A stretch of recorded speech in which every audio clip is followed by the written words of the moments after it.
Now, with Brian Wilson live in Charlotte, this is Common Sense coverage of the Democratic National Convention with Brian and Brian, sponsored by the Media Research Center. 105.9 FM and AM 630. WMAL.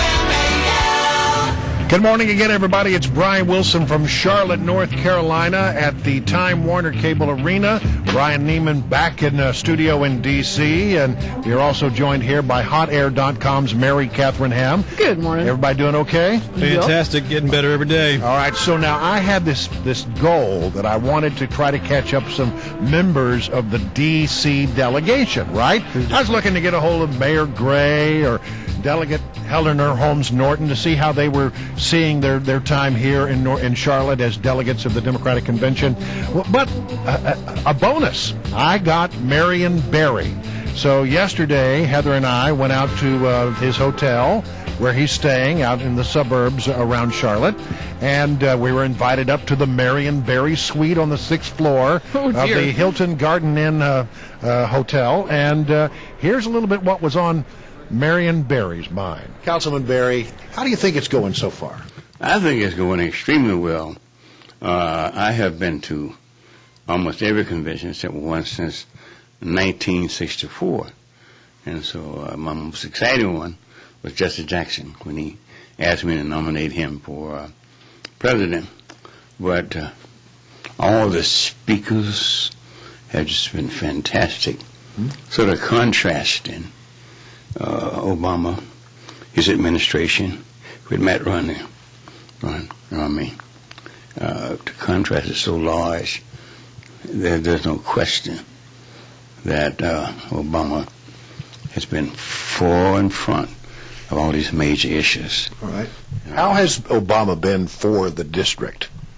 Well, he's not done enough. As I'd like for him to do, for instance, I'd like for him to have kept the license plate on.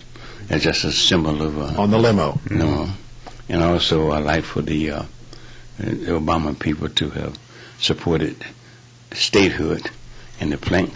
But there are a lot more issues for us than those two issues. Well, what are the issues that you care most about that the Democrats are taking up on your behalf? Well, it's the number one issue around the country. It's the economy and jobs. That surpasses anything else. And in the black community, that is very, very critical because the income gap is so great. You know, I have been around town since about the mid-'80s. And it seems to me, this is just my opinion, tell me what you think about this, that the Democratic Party doesn't pay the due respect to the Democrats in the district that they should. I mean, Delegate Eleanor Holmes Norton did not get a speaking position to talk about statehood. I was up where you guys are sitting, and you're way up in the nosebleed section, yet Democrats in the district have been the most reliable votes for the Democratic Party for years and years and years.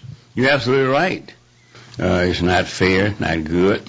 But again, when you look at the presidency, you look at situation affecting the nation as well as the district. I suspect, because we're going to step up our pressure, we're going to get more out of this administration during the other term. I'm pushing now within the party apparatus that the president make at least one campaign stop in the district, and right down the street. And he'll do is get in his car and drive to some place, the Freedom Plaza or some other place. But, you know, in the scheme of life, there are so many big issues the president got to deal with. I mean, health care was a major issue. And so I'm very happy about things. But you don't feel at all disrespected by the Democratic Party? I mean, the Democrats in the district have always been reliable. You've been there every time the Democrats have asked for your vote. Even during the Reagan years, when a lot of Democrats crossed the line, the Democrats in the district, they were true blue Democrats. And yet, it doesn't seem like you get the respect out of the Democratic Party. Maybe it's not the presidency, but it's the party. Well, we don't get enough of it. The DNC is located here in the District of Columbia. They ought to know more about what's happening here. But we're going to push harder, and we're going to get more. But it is disrespectful not to give us as much as we deserve. You heard that they're moving it out of the stadium. It's going to be a mess because a lot of people coming in. Yeah, coming in, and there's no place to go. Yeah. I mean, after the convention hall last night, it's not going to hold hardly many more than those over there. Yeah, it's tiny. The delegates. Yeah. That was Marion Barry yesterday in his hotel room, not far from the convention center.